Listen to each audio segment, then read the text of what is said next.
the assistant director here at the Tewksbury Library, and I've been hiking seriously for about 12 years.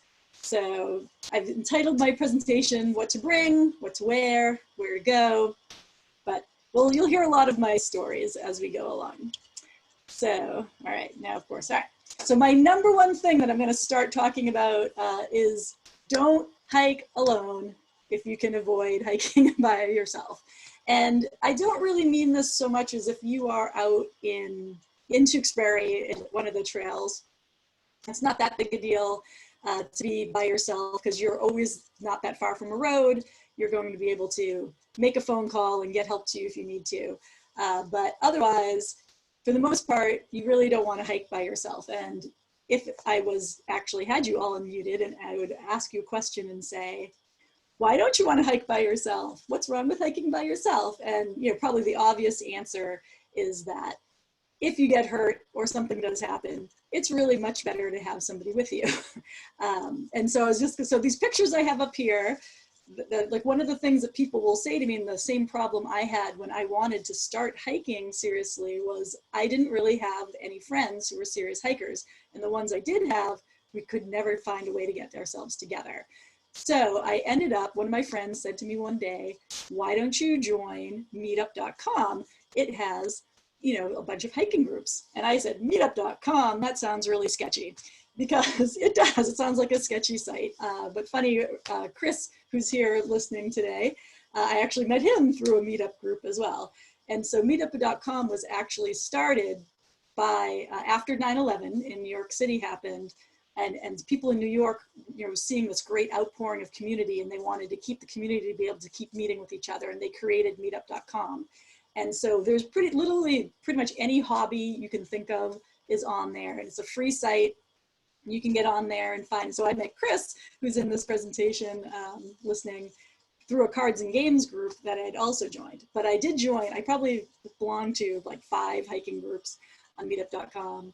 And they're the ones who really started me off. So even if you're a person who wants to start hiking and has nobody to hike with, I would suggest going onto meetup.com. You can make yourself a little profile for free, and you can join all these groups, most of them for free. Sometimes they charge money, but most of them don't.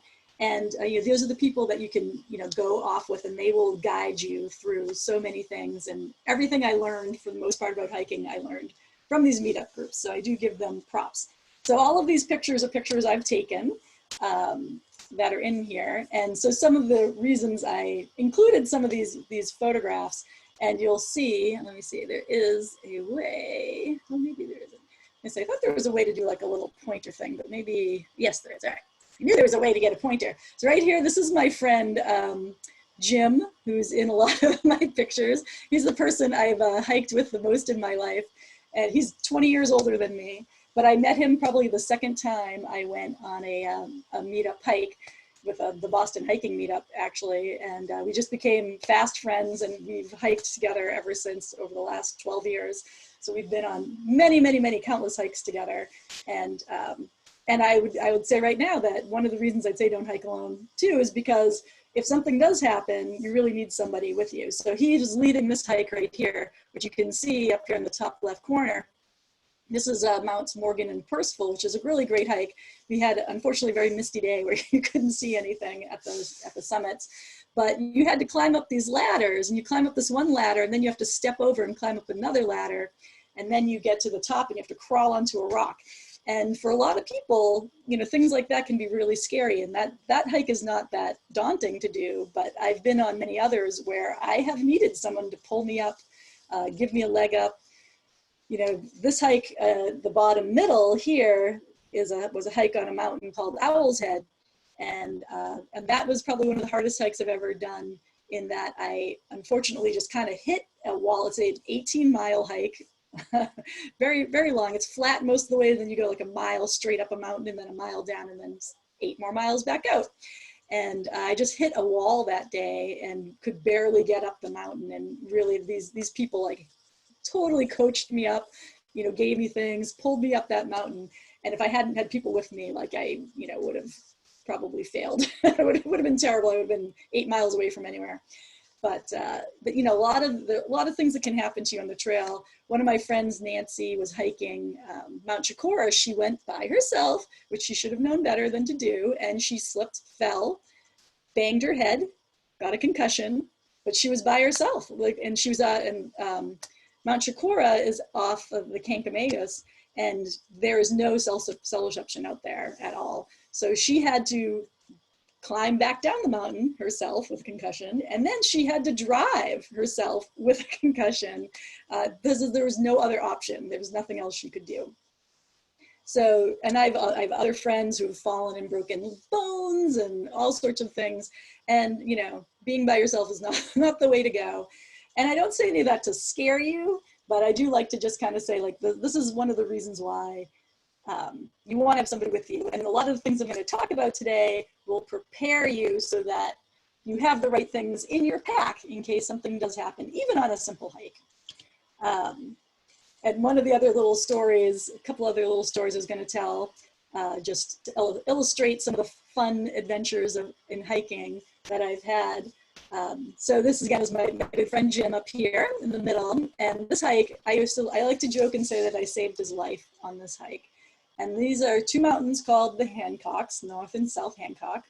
And they're part of this list of the 48 4,000 footers that I was doing at the time. And we're at the summit of one of the mountains, and one of the things that happens is when you're on your way up and down both of those mountains, the trail is extremely eroded. So it's very narrow and rocky, but it's rocks and dirt, and the dirt is extremely eroded. So unfortunately, it makes the footing quite unstable. And so we were coming down the trail, and I was first, Jim was behind me, and our third friend, Gordon, was a little bit further behind. Around a corner at that point. And I just heard Jim swear out loud, and I heard him fall.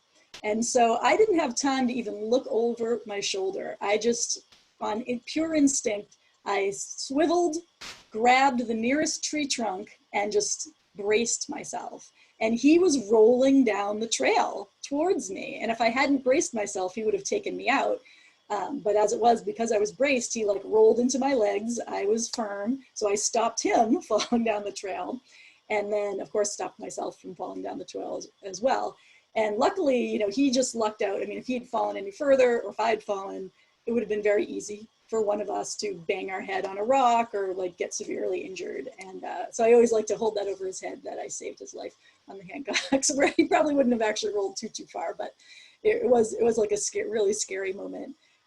At that time. And if he'd been by himself or just even leave, you know, like then something worse could have happened. The bottom left corner, this is a hike called King Ravine, and there's a big ravine that's filled with giant like house-sized boulders. And it's really very, very fun, where you actually get to crawl under the boulders. You have to take off your pack and wiggle through holes and everything. It's very stable.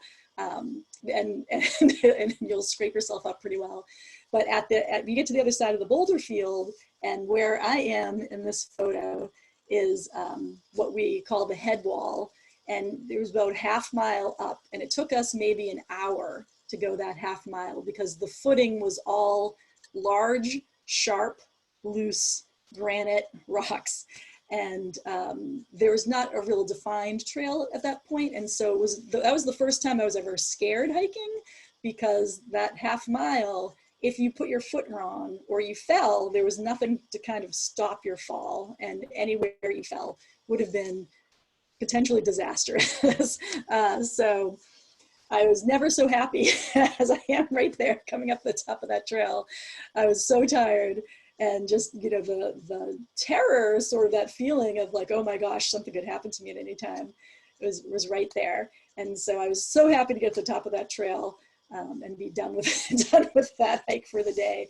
There was just maybe another half mile to go after that, but it was all easy after that.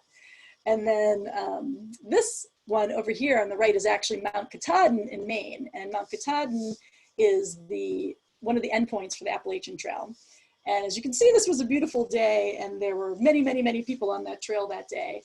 And this is not a place where I froze on the trail, but the first time I ever froze on the trail was on this hike on Mount Katahdin. And there's just like a point where you had to kind of you had to take a step from one rock, and you had to step on a very, very, very narrow little tiny rock that you couldn't balance on. And when you stepped on the little rock, you're supposed to be reaching with your left hand and grabbing a spike that was sticking out of another rock next to it. And there was just a sheer drop kind of on either side. Not that you would have dropped to your death, but you know, you could have had a severe injury if you missed it. And I just couldn't do it. I could not make myself do this, step on this little rock and then reach for this spike. And it was just out of reach. It wasn't like you could easily grab it. You kind of had to do it in one motion. And luckily in this picture, actually, so the guy right in the front there, his name is Dale, and he was on hike with us, obviously. And he came back for me because I was sort of bottlenecking everybody behind me because I couldn't make myself do this point. And he came back and he was able to stand in a position where he could lean over and kind of grab my leg once I stepped on that tiny rock. So he could balance me for a second. And so that's what he did. So he just kind of grabbed me, kept me steady for that second that I needed. And when he kind of kept a hold of me as I swung over, and it wasn't until he had hold of me that I realized I was shaking like a leaf. And I didn't even realize that was how scared I was. And so the funny thing was, on the way back, I had to go through that same section, no problem at all coming back. But going, it was really terrifying. But this is just like a good picture of like what kind of terrain there is around Mount Katahdin. So those are just some of the just like little stories that I've had of, you know, times when I really, really needed help when I was on the trail. And needed somebody else with me, and why it's always so important to have someone with you.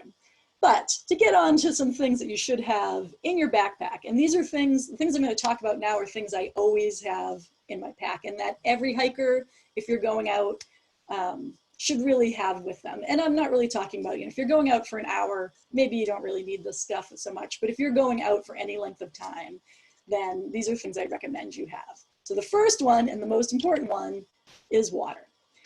And of course, we know water is important, but you always want to bring more water than you ever think you're going to drink. I have maybe once ever finished all the water that I've brought with me, but you just don't know what's going to happen with you and with water. And so I say bring 2 liters. I have something, if we have time, if someone's interested later, I have something that I have called a water bladder, which holds 3 liters of water, and it's connected to a hose, and you like put it the bladder in your pack, and you put the hose over your shoulder, and you can just drink out of it anytime. It's fantastic. I love my water bladder. But yeah, you always want to bring like, so a liter is usually, most of those like Nalgene type water bottles are about 1 liter of water. And that's what you want to bring, like 2 of those. And even though water can feel heavy, it's just so important to have if you're thirsty. And you don't even know, my friend Jim and I were out hiking last summer, and it was a very humid day. And even though he, you know, brought a couple of liters of water, he ran out of water before the end of the hike, and he was borrowing water from me. And if I hadn't brought more water, then, you know, he would have been, you know, in kind of sad straits. He was a little struggling at the end of that day. One of the other things I mentioned, as you'll see here, is bring water and not sports drinks. And one of the things people don't know a lot about sports drinks is that they usually have a lot of sugar in them, because that's where a lot of your energy is coming from, is the sugar. And what happens with that sugar is your body actually needs more water to break the sugar down. So you're actually giving yourself a bigger problem by drinking a sports drink, especially if you're out for a long time. So water is what your body really needs. You can buy, I have them myself, they're little bottles with electrolytes in them. They're like little flavored electrolyte things. You can find them in the grocery store. Market Basket has them. And they just, you know, they taste like blueberry or whatever. And a couple of squirts of those will add some electrolytes to your drink, to your water, and that will just give you a slight flavor. And it tastes good, and it, you know, gives you that supplement if you need the supplement. But they say bring lots of water. Always, of course, bring recyclable water bottles. Like those little tiny little bottles, and those aren't really going to last you for a good sized hike. I mean, just have water. And of course, I said at the end, don't refill water bottles from streams or ponds. That seems very obvious, but a lot of times I've talked to people who've come here from Ireland or something like that, and they don't have the same issues with water pollution that we do. And so they're like, what do you mean I can't just take water out of the stream? And actually, usually the bigger problem right now is less it's water pollution, as it is a lot of animals, especially the geese, the Canada geese that we have. Their guano has like some toxins in it that can give you some very bad cramps and other things if you get them in the water. So don't take the water out of the streams. There is ways to treat water. You can, there are like water filters you can buy and little drops that you can treat water with if you really want to go that route. But I do have a little mini water filter thing myself, but I've never actually used it. All right, and to go on with drinking, this is sort of my funny, drinking on the trail, do it, just not like this. So this is just my funny, I have a glass of wine in the top left picture. The middle picture is someone brought a quarter keg up on top of Mount Liberty. And then the bottom picture on the right is my friend Gordon brought a bottle of Maker's Mark for us to do a toast. That was when I finished my 4,000 photos. This is abnormal. We don't usually bring alcohol on the trail. Don't bring alcohol on the trail. It's not a good idea on any time. So these are just like a funny, this was just, I thought, a funny thing to add to my storyline. But in general, we do not hike with alcohol. I do not recommend that. Water. Bring water though, lots of water. We drink lots of water around any of these other things that you see pictured here. The next thing to always have in your pack is food. And even if you're on a short hike and you might not think you're going to eat much or whatever, just bring a snack just in case. And obviously things that are high energy and protein rich, bacon jerky, like I have that picture up there at the top, bacon jerky is one of the best things I've discovered in the past year. It's fantastic. It's basically just sort of slightly dry bacon. It's great. It's great. My favorite new jerky, bacon jerky, but nuts, almonds, granola. I usually bring a little bit of chocolate with me. And if you're going to be out for a long time, bring something more like sandwiches or something like that as well, just to make sure your food. And always bring more than you think you're going to eat. The same with water. Bring extra food. Just bring that extra snack. I was on a hike before all this pandemic lockdown was happening. I was on a hike just in the Middlesex Fells with a small group of probably like 6 of us. And this woman was on the hike with us, and she was fine hiking physically, but she didn't bring any food. And we were probably out maybe 4 hours and hiked probably 7 miles or so, 7-8 miles. And she just didn't think. She was like, well, it's not going to be that hard to hike. I'm fit. I'm going to be fine. She had water, but she just got very tired. And someone else gave her some of their food out of their pack for her to eat. She was eating like their fruit cup and everything. And you just don't know when you might need to share. And who else you might need to share with are some of our animal friends. So these are both pictures of Canadian gray jays, who obviously are Canadian birds, but they do live up in the White Mountains. So the picture on the left is hiking up to Mount Pierce, and the one on the bottom is my hand, and that is at Mount Willie. And they live in pairs. They tell you, anybody who works in the mountain area will say, don't feed the gray jays, because of course they're wild animals and we don't want them to depend on human food. But, if a bird's gonna land on your hand when you hold it out, you're gonna feed it. I'm sorry, that's just what happens. And of course they raise their babies and teach their babies to beg from hikers too. So it's a circle that never ends. But it is awesome to have a bird, just wild bird, come and land on your hand. It's kind of cool. So some of them, not all of the mountains in the Whites have the gray jays in them, but there are a few where you'll definitely, once you sit down, if you sit down to eat, they will appear.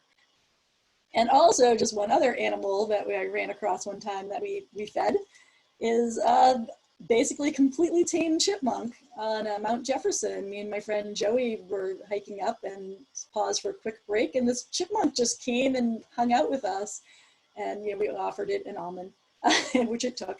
But kind of stunning. That's never happened to me since then. That was the only time I ever managed to have a little chipmunk come over and decide to be tame with us. But you bring extra food to share, not just with people, but with your animal friends. Actually, I don't recommend that, but it has happened.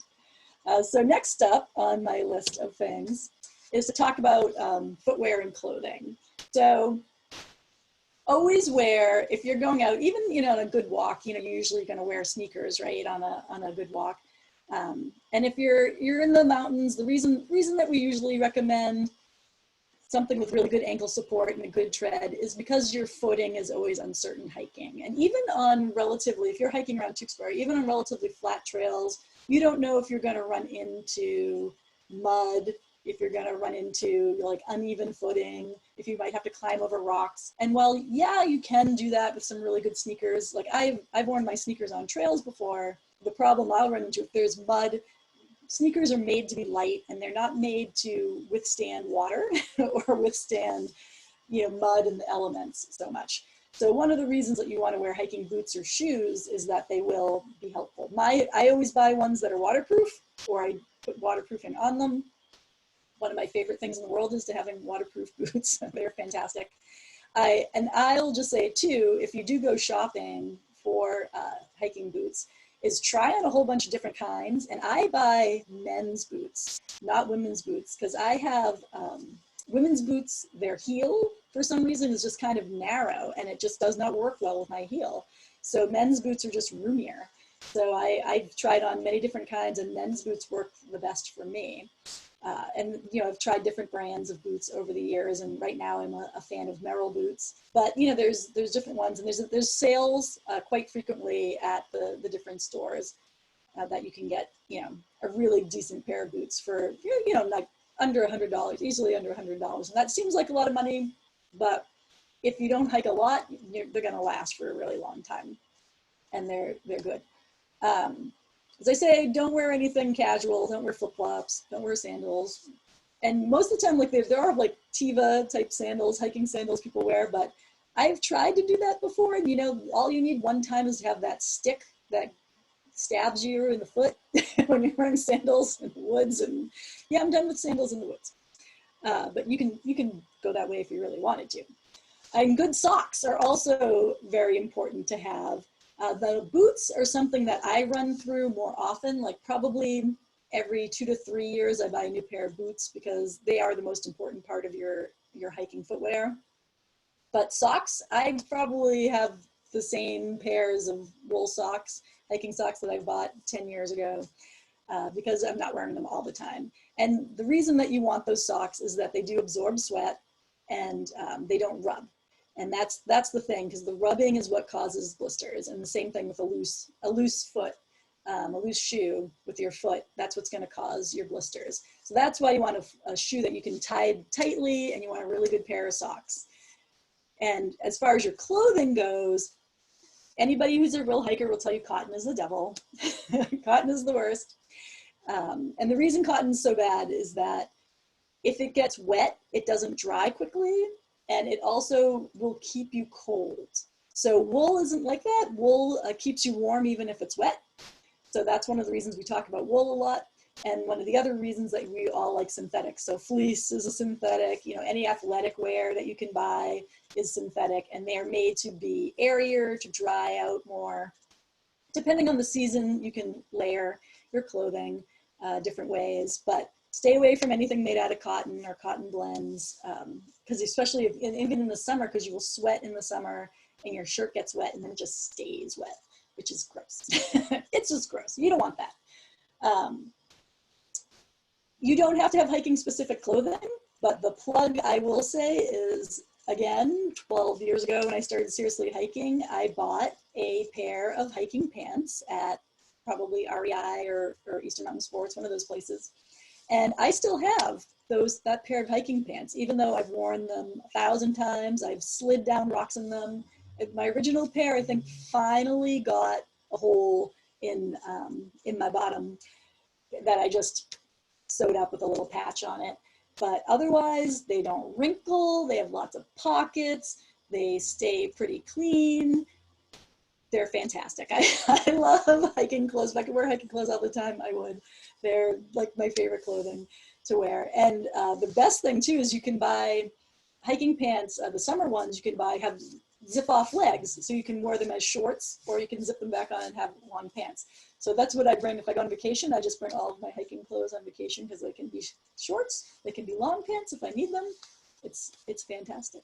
They're the best things. And you'll spend like $50 on a pair of pants and then you'll have them for 10, 12 years like me. So I'm all for hiking pants. And you don't have to have them, but I recommend them. And the other thing I would say to O's is to, when you are hiking, bring extra socks and bring an extra layer, no matter what the weather is. This is what I do. They're always in my backpack. The extra socks, if your feet get wet for some reason, you'll want a nice dry pair of socks. And they also double as an emergency pair of gloves. I actually was on a hike one year, it was beginning of September, so I didn't think it was going to be particularly cold, and it wasn't, it was beautiful weather, but we ended up staying up at the summit for quite a long time, and it was cold on the summit of the mountain, and my hands just kept getting colder and colder, and then I finally remembered, I didn't bring gloves, I just thought, it's, you know, it's warm enough, I'm not gonna need gloves. I needed gloves, but I had my extra socks, so I just threw them right on my hands, and magic, extra socks. And the extra layer, I always bring an extra layer of, and it's kind of a mid-weight long sleeve shirt. It's like a little quarter zip shirt. It isn't as heavy as a fleece, but it's not like a light shirt. It's kind of in between. And I almost never have to wear it, but just on that off chance that I need an extra layer or need to change a layer for some reason, I have it with me if I get cold, or if I'm with somebody and they don't have an extra layer, which has also been something that I've been with people and has happened, then, hey, you can borrow my layer, get it back to me whenever. All right, and so I have like a picture here. So this was a hike in the summer up Mount Osceola, which is a fantastic hike, actually one of my favorites in the 4,000 footers. And if you look at this picture, the reason I chose this picture, so this again is a meetup group where we went, but if you look at every single person in this picture, weirdly, we're all wearing like blue and gray, which is kind of just strange for the most part, but everybody's wearing hiking clothing of some kind. And some people wearing long pants. I mean, it's summertime, it was very nice and warm. Some people wearing shorts, some were, other woman's wearing a skirt there. Everybody's wearing hiking boots or hiking shoes. Everybody's got, except for one person, I think, like high socks on, which we also do because of ticks as well. Like it helps to not have the ticks on your skin. Covered as well. Like, and even like me and Jim standing next to me, like we have button-down shirts, but those are hiking button-down shirts. They're like made out of that kind of lighter material as well. So you can do quite a bit of style with your hiking clothes. And a couple of people might have more athletic clothing as opposed to, you know, specifically they bought it as hiking clothing. But this is like how everybody dresses on the trail. And you see everybody is wearing the hiking boots. All right. So one of the other most important things that you should do when you're going to head out on a hike is know where the heck you are going. And I decided to use heck instead of other words.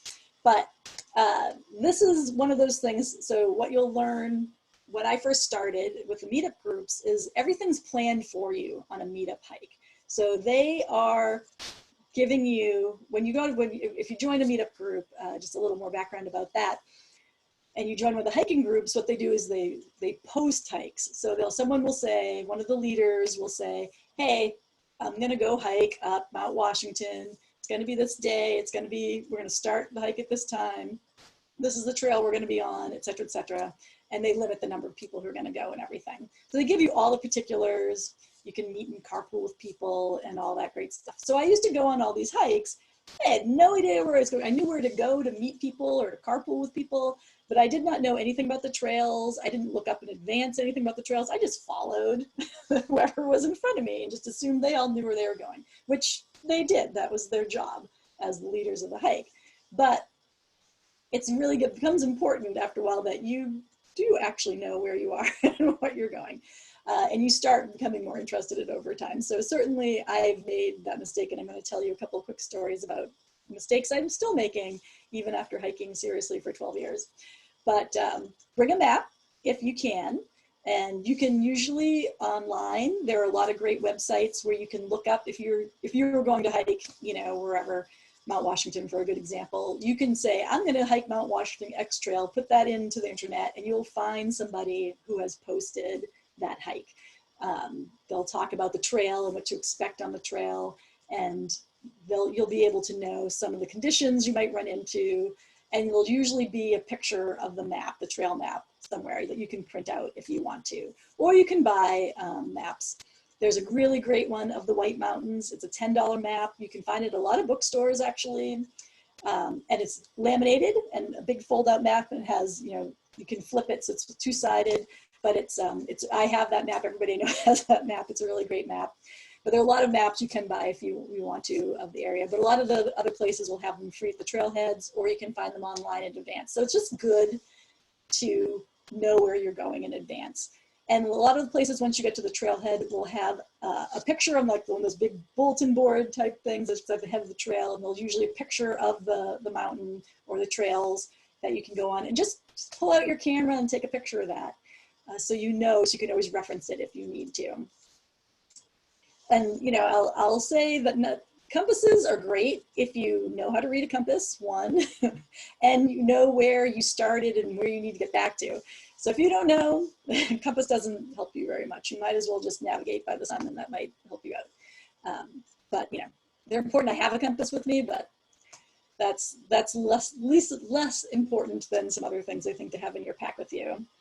I always say to let somebody know where you are, whether or not someone's going with you or not, but just leave a note or tell somebody, I'm going to go on this hike. I'm going at this time. I should be back around that time. And just in case you don't come back, someone knows. And say, again, don't depend on cell service. You may not have it. If you're locally around here, pretty much almost anywhere in Massachusetts, you know, for the most part, you're going to be able to have cell service. It won't be so bad. But a lot of other places, especially New Hampshire, Maine, there's no cell service. You won't know. And again, your camera can come in handy as you're going along. I like to take pictures of the trail heads as you're going by, like the trail junction markers. I like the signs in general, so I just do it anyway. But it's also it's a landmarks for you. So if you're coming back and suddenly you're like, wait, which way did we go? Or I don't remember this part, you have something you can look back at. And then I say read signs. So I'll tell you my funny stories that these pictures illustrate in the bottom. So the one down here where it says Round Pond in the background, I decided there's a range of mountains, or smaller mountains that are kind of closer to us, called the Belknap Range.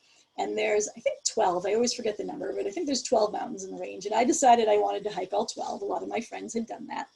And so I went out with my buddy, Jim, who I also refer to as my hiking husband because we hike so often together. And he had already finished them. So I made the assumption I told you not to make. I assumed that he just knew where he was going. I kind of glanced at the trail map, but I didn't really pay any attention to it before we left. And we're trekking along down this trail. I just assume he knows where we're going. And we went a mile down the trail in the wrong direction. And the funny thing is where it says this Round Pond, and you can see the arrows right there telling you where to go. We needed to be going towards Round Pond. Somehow we were walking by these signs. We weren't even really paying attention to the signs and not going the direction we should have been going in the whole time. So we had to backtrack about a mile on a very humid day. It was kind of miserable. And still, you know, he and I have, you know, 20 years of experience between us hiking, and we still made this really rookie mistake. Luckily, we discovered it with only a mile, and we were pretty much mostly flat at that point. It wasn't having to redo a hill, which we also have done before too. And then this other picture, you probably can't really read it very well. It says caution at the top. This was another hike me and my friend Jim did, Mount Cardigan in the winter. And so there's one main trail that really goes up to the summit that everybody takes. And for some reason, instead of taking that main trail, instead of going left at this trail junction, we went right. And we kind of didn't really notice that we went right on this trail. But we were like, oh, this is fine, whatever, we're going up a different way, that's fine. So the trail starts getting steeper and steeper, which was okay. And then when you get near the top, we could not make it to the summit because the trail was so steep and it was ice and snow. And we were maybe at the most 100 yards away from the summit of the mountain. We could not get there. There was no way up. It was so steep, we couldn't get up the ice. It was not possible. And so we had to come all the way back down. And as we're coming down, we're complaining the whole time. there should be a sign that tells you how bad this trail gets. This is terrible. La, la, la, la. We get back to this trail junction, and sure enough, hey, there was a sign. And the sign basically says, caution, this is one of the most difficult trails in New England. Don't go up it in bad weather or bad conditions. Ha ha ha. You know, 10 years of hiking and we still managed to miss a trail. So, you know, so it was funny, but the thing is, like, we knew, you know, when we hit that point in the trail, we knew that there was not going to be a way for us to make it. And so we backtracked. And sometimes that's one of the biggest lessons that you can take, is that know when you are beaten by the trail and that you need to turn around and go back. And we did have a good laugh about that. But even now, like, you know, all this time, you know, you still can get lost. You can still make mistakes. And yeah, there's a great book called Not Without Peril that I'm pretty sure we have at the library, but you can easily find. And it's about the history of hiking in the presidential range of the White Mountains. Some of the first story, and it's mostly about stories of people who've died hiking in the presidentials, so Mount Washington and some other mountains around there. But, and it starts back to the first known death and then goes forward in time. And I know it sounds kind of scary, but one of the things that's really fascinating about the book is, you know, there are a lot of people that, you know, do die on the trails every year. I mean, not a lot of people die on the trails every year, but people do die who are very experienced. And a lot of the time they don't know why they died. You know, in the investigations of their deaths, like, it doesn't make any sense. People were prepared, but they still ended up dying because sometimes just conditions go wrong against you, or you make a bad choice, and you know, that can happen. And that's just the danger of being outside, right? Like, that can happen driving your car, right? Any day, any given day. But and this is why we're trying to be as prepared as possible before we go hiking. So you can't get complacent. Apparently we were complacent on a couple of these hikes, and look what happened. We got lost and climbed the wrong trail. So don't let it happen to you. Learn from my mistakes. So some other things I always have in my pack with me is first aid plus. So I literally just have one of those tiny little white first aid boxes. I actually have one right here that's decorated. My daughter decorated for me, that you get in the store. And I just have certain things in it. I always have some Advil in it. I always have some Band-Aids, some gauze with tape. Moleskin, if you don't know about moleskin, is for blisters, and I have like a huge roll of it, but I just take a small piece of it. I just have like a smallish piece, and what you do is you actually cut a hole out of it, so the hole is going around the blister, so you don't put pressure on the blister, but the rest of it's a cushion to cushion the rest of your foot, so you don't put pressure on your blister. So I always have a little piece of moleskin just in case. I hoard those little alcohol prep pads and the handy wipes and things like that they give you at restaurants and stuff, because those are great to throw in your little first aid kits to have. I always have sunscreen, even in the winter. It's important, even more in the winter sometimes. Bug repellent in the summer. And I do have to say, bug repellent, you need to have bug repellent with DEET in it. Everybody hates DEET. It smells terrible. You know, it's a terrible, horrible chemical. It is the only thing that reliably works. I have used all the wonderful earthy, crunchy, different types. You know, the citronella in them, and this and that and the other things, and they work for very brief periods of time. You have to just reapply constantly. And so I always go back to the DEET-based ones. They're awful, but they work. They will keep the bugs away. And I always have a little bit of toilet paper. I don't bring a roll of toilet paper. I just bring like a handful of toilet paper, and I put it in a baggie, and I just always have it because, again, you never know when you might need some toilet paper out on the trail. And I've actually never had to use toilet paper out on the trail, but you never know. And the pictures I have here are, I was hiking, this was on my birthday a few years ago, and I hiked these two mountains, the Bald Faces, which when you're climbing up them, it's spectacular views from them. But the first one you go up has these rocky ledges that you have to climb up. And this is another good illustration of where if I was by myself, I wouldn't have made it by myself up these. But the very first ledge had a bit of a slope to it, and I kind of clambered onto it, and it had rained the night before, and so there was still some wetness on the rock. And I stood up and I started to slide back down to the edge of the ledge, which would not have been a good thing. So I dropped to my hands and knees to prevent the sliding. And I ended up having to do a lot of hands and knees climbing up the rest of these ledges to get to the top. And so you can kind of see how I kind of just blew up the picture here. You can see that it's kind of hard, but you can see that I ripped up. I left a lot of skin and blood on those ledges, and I did just put one bandage on at the time. That was like the worst of the cuts. And I wished I'd had my long pants on that day, but but it was fine. It was too late by that point. But me and my friend, as we were going up the ledges, this young woman had passed us before we got to the ledges, and she was hiking by herself.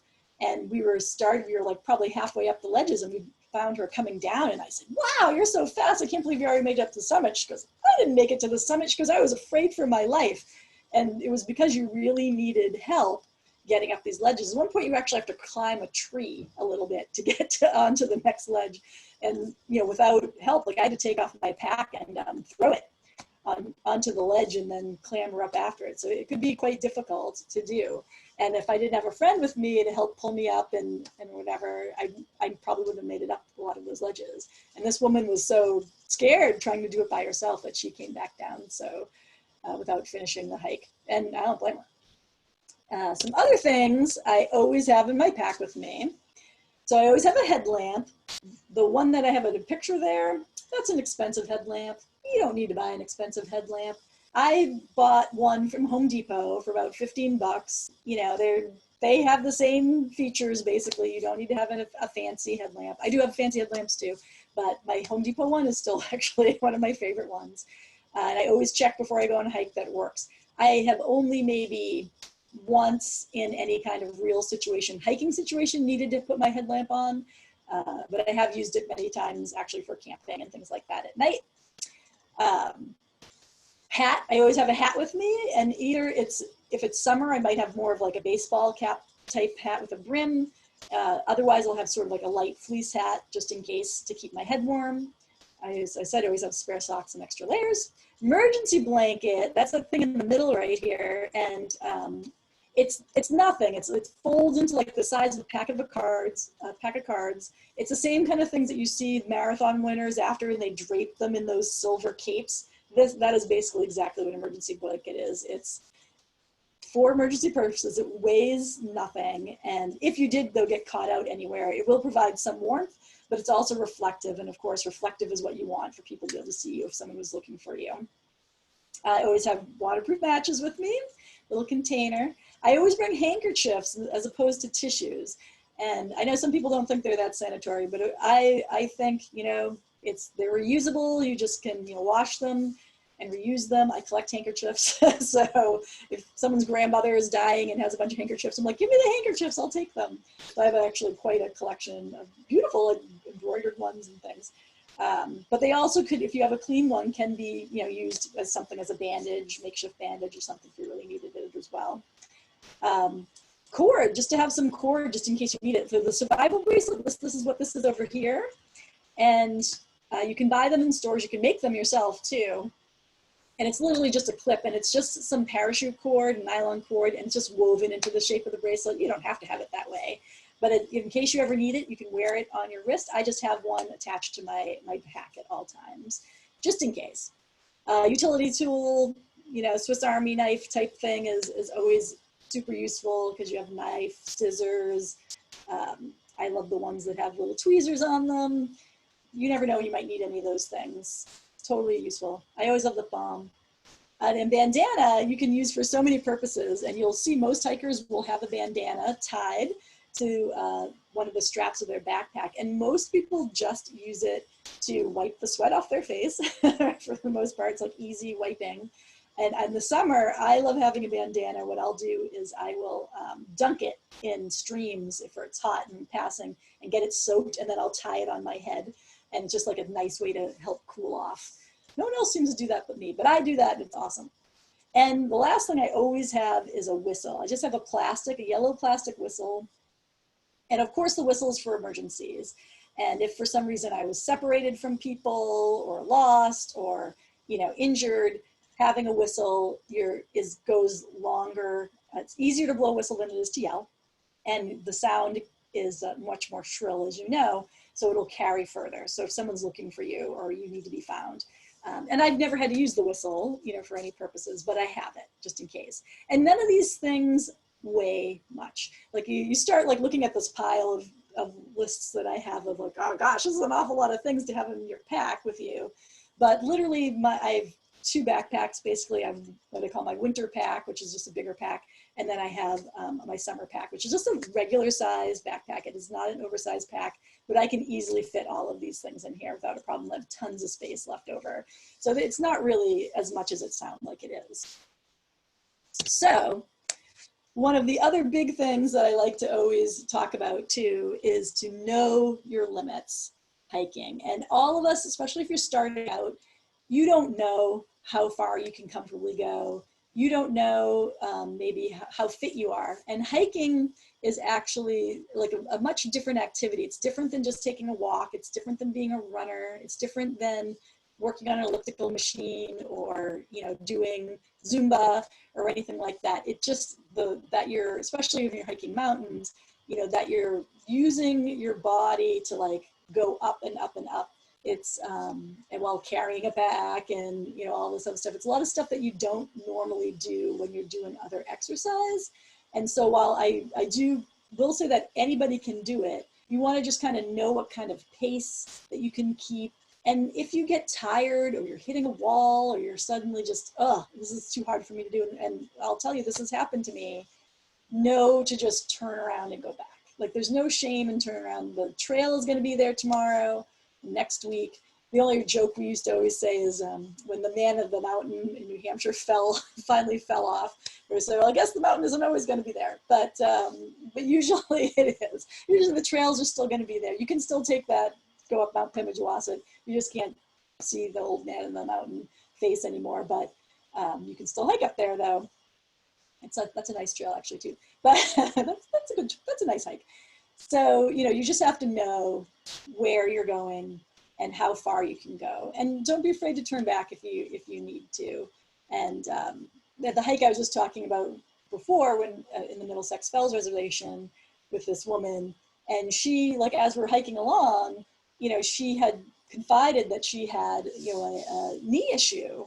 And so we got to maybe about a halfway point, and the person who was leading the hike said, like, this is a good point. If you want to go back, like this is a place to go back right here where it's easy for you to take this trail that'll bring you right back to where our cars are.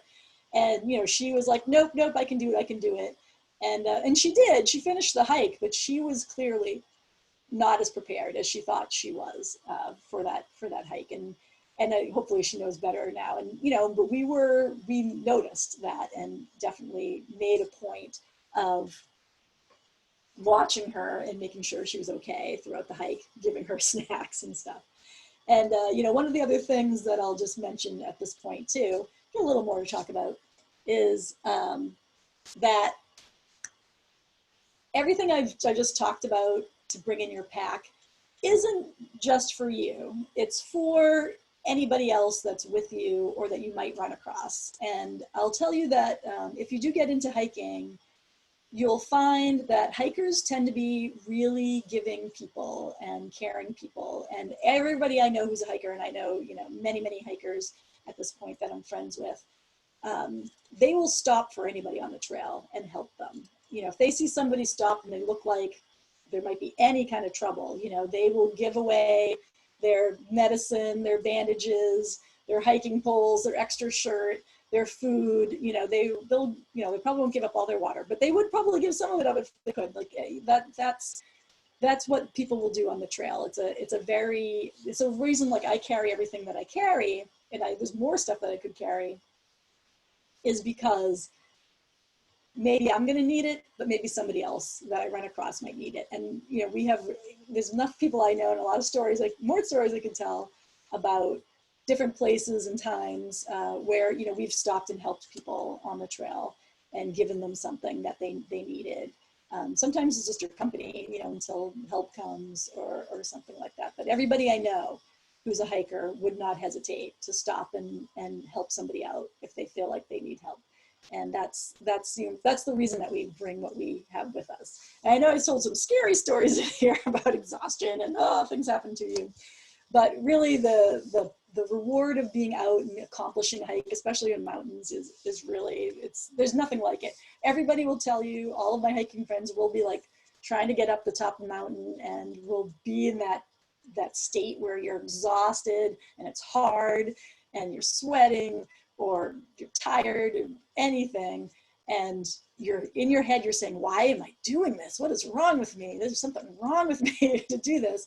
And then you get to the summit, and the feeling of accomplishment and the view, and everything is so great that you accomplish this big feat, that you're like, oh yeah, this is why I do this.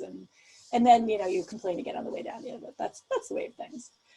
So then I wanted to go on to where to go. So where to go locally, as you may or may not know if you're Tewksbury people, is Tewksbury, like the Rail Trail group and the Outside Spaces group Open Spaces group has been working really hard on the trails locally in town. So there are a lot of trails now. There are trail maps you can find. Town Hall has trail maps. Usually at the library we have copies of the trail maps too, but if you do go online and look for like the open spaces, or type in like Tewksbury Trail Maps and go on the Tewksbury's town website, you should be able to find them. So they've done a lot of work to clear these trails, mark them, have like design trailheads and stuff. So you can take some like really nice hikes right in Tewksbury now, which is fantastic. Chris, I know, will be happy to see I put Harold Parker State Forest, which is just a couple towns over, North Andover. And that is a great state forest to hike around. You can go camping there as well. And there are a lot of trails, and they're not difficult trails, but there's a lot of really pretty views, a lot of water views that you can hike around. I've done quite a bit of hiking in there, not recently, but it's a great place to get to, and it's close. Great Brook State Farm is in Carlisle, and it's just over the Chelmsford line. It's really not very far whatsoever. I grew up in Chelmsford myself, so I've actually spent quite a lot of time at Great Brook State Farm. And it has a lot of really pretty wooded trails. It has cross-country skiing in the winter. And the bonus part of it is that it's an actual working farm. So it has cows, and it has an ice cream stand, and it has like goats and rabbits and calves you can go look at and such too. So bonuses there. The Ipswich River Wildlife Sanctuary, a little tongue twister for me right there, is right before you get to Plum Island. And it's also a great area around there. There's a lot of the trail, it's flat for the most part there. And there's a lot of wildlife, a lot of cool water birds that you can see there as well. I live right near the Middlesex Fells Reservation. I've probably taken 100 hikes alone in the Middlesex Fells, and it's accessible from so many points, which is one of its real strong features to it, is you can really get to it from so many places. And there are miles and miles and miles of trail there. And the really good thing about Middlesex Fells is that it really has quite a few hills to it. So you can really get up and get some really nice views of Boston and some of the surrounding areas as well from some of the taller hills. And you really get a good cardio workout there. And there's a lot of it's like kind of rocky as well. So it feels almost like a little miniature being in the mountains. And the last one I have on my local list is Lynn Woods, which is right outside of Lynn, and is also, that's this picture right here is from Lynn Woods. And again, it doesn't have a lot of hills or anything like that to it, but it has really beautiful, beautiful scenery. A lot of there's some tidal inlets there that you can look at, and some really pretty spots. And again, miles and miles and miles of trails there. And you can pick up right at the trailheads, they do have maps right there for you. So that's a really great, so those are really great places to just go, get your feet wet with hiking, see some really nice scenery, get some miles in, see how far you can really go, and come and go out there as well, and get a feeling for being in the woods in really friendly environments. And then I put down some starter mountains. So if you really want to get into the mountains, which was, what I was not satisfied with these local trails. I really wanted to get out into the mountains, which is really why I joined the meetup groups. So this is a short list of starter mountains. which are all, the reasons I picked all of these is because they were within an hour to an hour and a half of driving.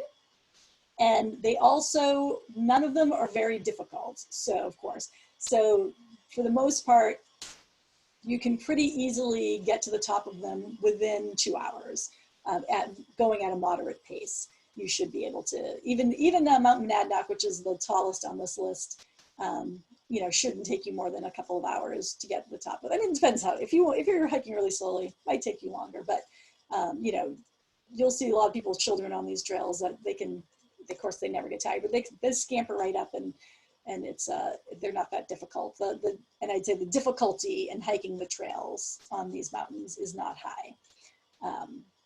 So I'm just going to walk you through them really quickly. I have pictures from all of them. So this is Mount Monadnock, which is Ashburnham, which is over in that whole Pepperell area over there. So it's not that far away, and it's a very, very easy hike. And this is obviously, I did this in the fall, but it's beautiful views from the summit. So it's quite lovely. It feels more like a walk, and you can actually walk into New Hampshire if you want to. It's like so close to the border. You can take a particular trail and cross into New Hampshire if you feel really emboldened to do so. Mount Wachusett, which for some reason I had no really good pictures from the summit, not like clear views. I don't know why, but there's me and my friends Megan and Alice in that picture there from the summit. But that is also a mountain you can drive to the top of, but that's not what we want to do. Again, this is a ski mountain too, so you can go up the ski trails, but there are actually many, many trails you can go up. And I actually usually, if I go to Wachusett, go up on the back side of the mountain. I don't park in the main ski lot, I go on the other side, and there's some really lovely trails. And it's great because you can go up one trail and down another and still end up in the same place. So it's quite a nice, and again, really just an hour or so to get to the summit of Mount Wachusett. And it's close, it's like within an hour of Tewksbury, Central Mass. Pack Monadnock. So in both of these photographs, obviously the same spot, just slightly different. And I did one at I did like a sunset hike one day there. So that is Mount Monadnock in the view. That's the view of Mount Monadnock, but I'm at Pack Monadnock. So Pack Monadnock is, obviously, you can see, quite close to Monadnock proper. But it's a shorter drive to get to Pack Monadnock, and it's a much shorter and easier hike. So it's really, it's a 1.4 miles up. It's a very beautiful trail, a nice, easy trail to get up. There's also a trail you can drive up, but we're not going to ever drive that way. They have some little services at the top of the trail too. But I've actually gone up this trail. I raced up this trail for that sunset picture in about 40 minutes. Usually it takes an hour or so to get up top. And the other great thing about Pack Monadnock is if you get to the summit and you feel like you want to do more, there's a neighboring peak called North Pack, and that's quite close, and you can just meander over to North Pack and bag that one too and come back. And so you can have a much longer hiking day if you want to, if you feel like you still have the really good energy of going up Pack Monadnock. And if for some reason you are kind of concerned, like when I did that sunset hike, it did turn dark. I went after the sunset, clearly, and I did use my headlamp. I lied about not using my headlamp for a hike. I forgot about this part.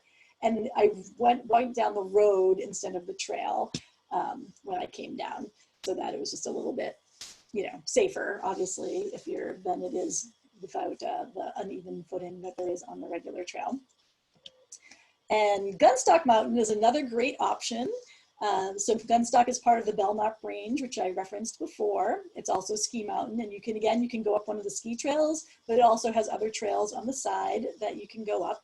And Gunstock actually is a great take-in, whether you're there in the summer or the winter. If you're not a skier in the summer, they have so many activities going on because you can camp there, and then they have they have zip lines and aerial adventures, and they have like a coaster and all sorts of things, all sorts of activities there at Gunstock now. It's really fun. I've done quite a bit of things at Gunstock these days.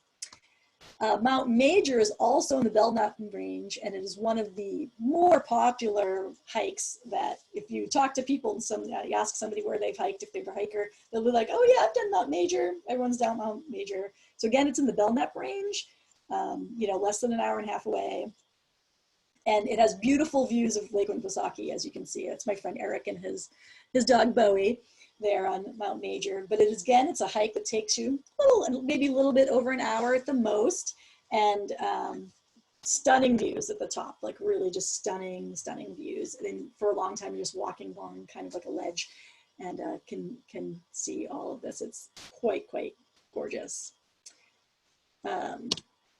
And here is Mount Monadnock, of course, makes my list. This was a fall hike I did. As you can see, there's some ice and snow up there in the fall. So it does get a little more treacherous as the seasons go by. And I'm still just wearing my summer backpack in that picture. But I did bring my gloves, had my fleece and my gloves and my hat and all that good stuff. But Monadnock, is the second most hiked mountain in the world after Mount Fuji. Like, who would have guessed? But that is true. And that is another mountain where there are so many trails to go up that mountain. You don't have to park in the big lot, pay the $4 or whatever it is to park in that lot. There are so many other ways to go up the mountain. And this day I went up on the other side of the mountain on a different trail that was lovely. But it's a very doable hike. And this is the furthest away hike, I would say. It's actually two mountains, Welch and Dickey, but everyone just calls it Welch Dickey. And it's a circle hike, so you're gonna go up one trail, you can come back down in a circle on the other side. And as you can see, it is stunning. It's only 4 miles round trip to do the whole hike. And the only thing that makes Welch Dickey potentially difficult at all is that all of the trail is pretty much like this. Is this rocky ledge stuff. It's my friend Eric again right there. So if it's wet at all, like you do not want to do Welch Dickey, because it does make the rock kind of slick and more dangerous to hike on. But when you don't hike for very long at all before you get up to a point where you have views, and then you have views the whole time you're up there. And it is quite breathtaking, as you can see. But it is on kind of the gateway of the White Mountains. So you are kind of driving further up, more closer to like a 2-hour drive to get to Welch Dickey. Not quite so far, but it's up near Waterville Valley is where Welch Dickey is. And the last one on my list is Mount Sunapee, which again, another ski mountain. But Sunapee also has a really lovely hike to get there. It's off on Route 89 in New Hampshire. And this point right here, this is known as Lake Solitude, and you can basically climb up to like this ledge part right up here and have this beautiful view over the lake. But again, it's not a really difficult hike. I've dragged my poor daughter up when she was probably like 8. she doesn't forgive me, but for that. But it is a lovely hike with some really great views at the top. And again, not a difficult hike as well. And so those are my starter mountain hikes that I recommend. And then some of my resources I have. So this is the list of the meetup.com hiking groups. So I belong not to all of these, but to most of these. And I will say most people belong to a large number of the groups. So there's all the same people belong to every group. And they'll just cross over between groups to go on the hikes, depending what people are posting. And of course, Tewksbury Rail Trails, Tewksbury Open Spaces are great resources for getting out locally. If you're looking for hiking gear or maps, REI is a great place to go. Eastern Mountain Sports, LL Bean, all of my clothes and gear and maps come from those 3 places, I would say. But you know what, I have also bought some really great, especially if you're like, I don't want to spend $50 on hiking pants or a fleece or something. Go to Savers or Goodwill or any place like that. I have gotten some really great gear as far as wearing things are at those stores. You go to the athletic section and you will be able to find fleeces and base layers and good athletic clothes, and sometimes some great hiking pants. I've gotten some hiking skirts at those places, and you pay like $5 instead of $50. So I definitely say, hey, go cheap. If you can go cheap, go cheap. And they'll have their names on those items, so you'll see it says REI or Eastern Mountain Sports or LL Bean, and so you'll know it's good quality. If we had been meeting in the library, originally this was planned for an in-library event, I would have brought all these books down for you to see. But I will say I have the Hiking Massachusetts and the White Mountain Guide myself. They come with maps in them, so that makes it like super easy. They come with the maps. So those are great guides to have. And alltrails.com and hike-newhampshire.com are wonderful websites. They talk in detail about the different hikes and give you a good idea about what trails look like and where to find them. They also give good driving directions. That's usually in those books as well. But that's another great thing to look at the internet is those two sites in particular are really great if you want to go look for hikes and like, how do we even find this place? they will tell you. They'll tell you how to get there, directions on where to park and all that stuff too. So I, of course, have babbled on for over an hour because that's what happens. I don't know when we started actually, so maybe it was about an hour. So there's just a couple pictures in the end of my thing here, but we can open it up for questions if anybody has any.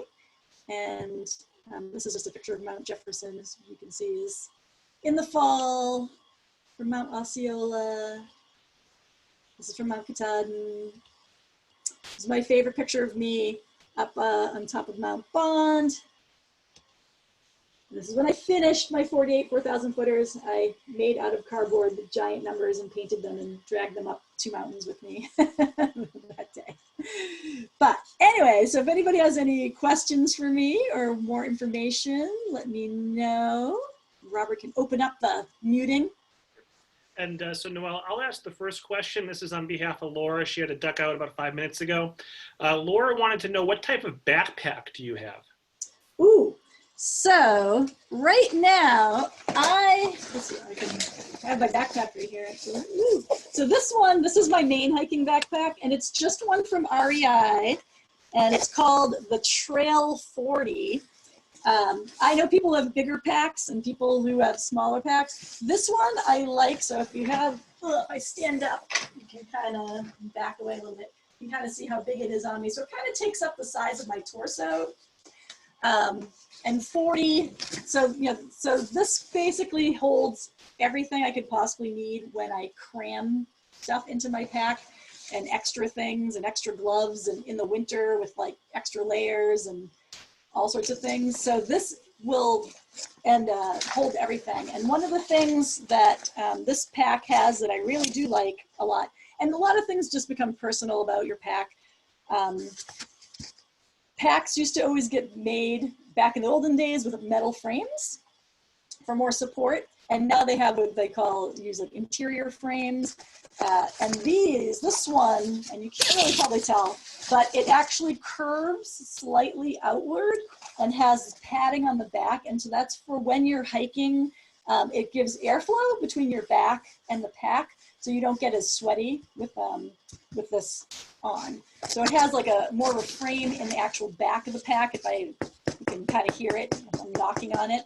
But that is actually just sort of like a bit of it's not plastic, but it's got some hardness to the back of the pack, and then it gives it some space. There's space between the curve of my back and this pack to give some airflow when you're hiking. So you don't have to get a pack like that, but most people I know will usually get something like that.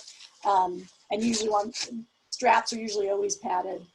This one has a little blue water dot on it, and that has a space. It has like a special pocket for you to put if you have a water bladder. You can put your water bladder in there, so it's like a special pocket just for that. My water bladder that I have is a 3-liter one, and it's too big for this pack, so I have to put it in the pack directly. But yeah, again, the features that you don't have to have, but they are like nice, handy features to have. And the other thing that usually most people fuss about as far as the packs go are pockets, like how much you like pockets. Like, there's always the side water pockets. Do you like front pockets? How many interior pockets do you want? That all just becomes, what you really, really like. I also like this pack a lot because it has a bottom zipper that has a rain cover that's built into the pack. So if it started raining, I can just unzip that and throw the cover over the top of my pack to keep things extra dry in it. So that pack probably had pretty much every single thing that I could possibly want in it. and it's done me well. I've had this one maybe 3 years, and I've liked this pack a lot. Great. Did anyone else have any questions for Noelle? I can unmute you if you want to raise your hand if you have a question or a comment. Jean. Okay, Jean, let me unmute you 1 second. Okay. Do you use hiking sticks? Hiking poles. Yeah. So I do own hiking poles. I do not like them personally. I like having my hands free. So usually I will carry them anyway, just for kind of safety's sake. They definitely do help take pressure off your knees going down. Not so much going up, but going down, they do help take pressure off your knees. So if you're worried about your knees at all, they are helpful. I did get injured once on a hike where I bashed my knee in a rock and I thought it was fine. And then the next day it hurt a lot. We'd stayed over at a hut and I had to hike 4 miles down and out to the car. And I was glad I had my poles with me that day so I could take the weight off my knee. Hey, hi kids. But but you don't need them, but they are helpful. A lot of people I know do use them to help take pressure off their knees as they go. The only real downside, if you're like me who likes to have their hands free, is also sometimes people depend on them a little too much when they're going down, and they'll put too much weight on something, and if the stick does slide out, then so do you. Yeah. But and I've seen that happen to people too. But for the most part, I mean, people do find them very useful. But it's a personal thing. Because I've been on hikes where I'm doing like hand over hand climbing up, and I'm like, they must get in the way. Yeah, so usually if you get to a point where you have to go hand over hand, usually people just put them away in their packs, or they'll, toss them up, or give them to somebody in front of them to like throw up on top or whatever. But most people will just stick them in their pack for that period because they collapse, right? So. Oh, okay. Yeah. Thank you. Sure. Any other questions for Noelle? I have one last question, Noelle. What was the hardest mountain that you've hiked?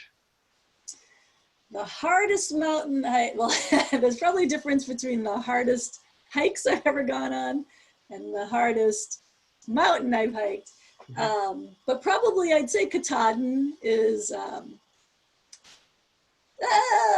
well, even then, that's a really good question. I'd have to really, really think about that. But I would say that, I mean, Katahdin's a long day hike, and you do, no matter what, have to go over some, there's only like really a couple ways up Mount Katahdin, but any trail you take has some really good, solid challenges to it and some real scrambling that you have to do.